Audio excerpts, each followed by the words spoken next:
And just to make my point, I got this Q7 for about 110 a day, and my sister just showed up with this Golf manual for about 155 a day. So tell me it doesn't work when I pay less for this big ass car than for the small one. Hey guys, welcome back to the channel. I just want to give you a quick little insight on how you get a better deal when you're gonna go rent a car, Europe or elsewhere. I just happened to be on my Germany vacation / Northern European vacation, and I just rent myself this Q7. No, that was not the initial car I reserved.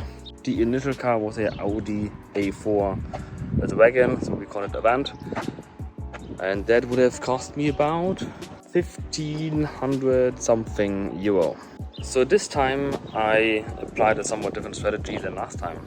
Last time I came to Europe, to Germany, I was basically renting a Audi A4 Avant because I wanted a touring for some space, nugget and so on. And I was hoping for an upgrade last time, and last time I got an upgrade because the car was not ready.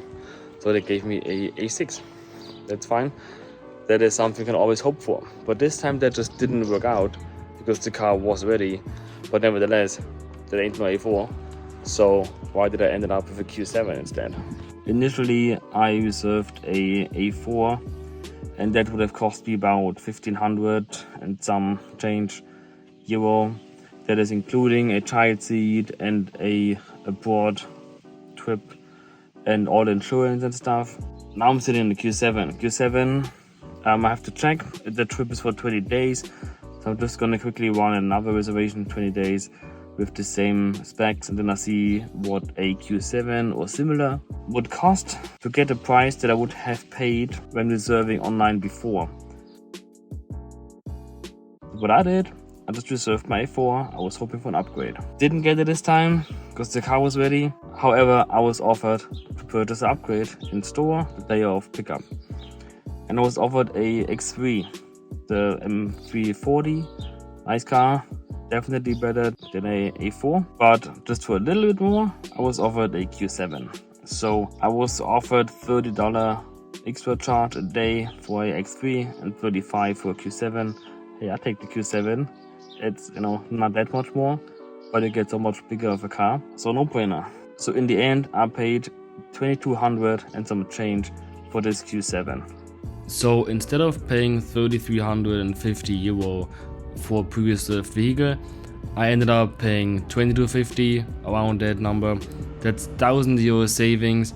That's about 30%, just because I didn't book it right away, but asked for the upgrade in person in the store, and that makes a lot of a difference. Of course, it doesn't always work.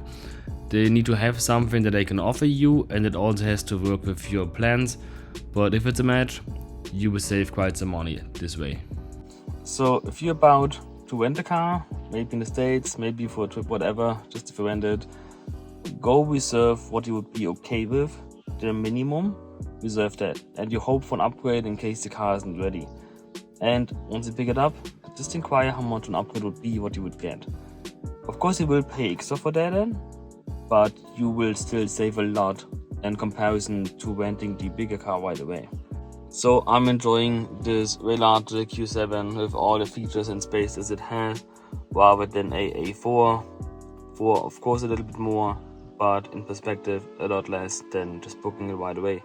So if you do that, simple explanation why this is so much cheaper booking it the day of pickup, because these bigger, more expensive luxury cars usually don't rent out that often. So if there's a chance, they will rent them for less. On the economy sector, not so much, because they rent out anyway. The profit margin is way smaller there compared to the big premium vehicles. So that's all for this video. Thanks for watching, and I'll see you in the next video.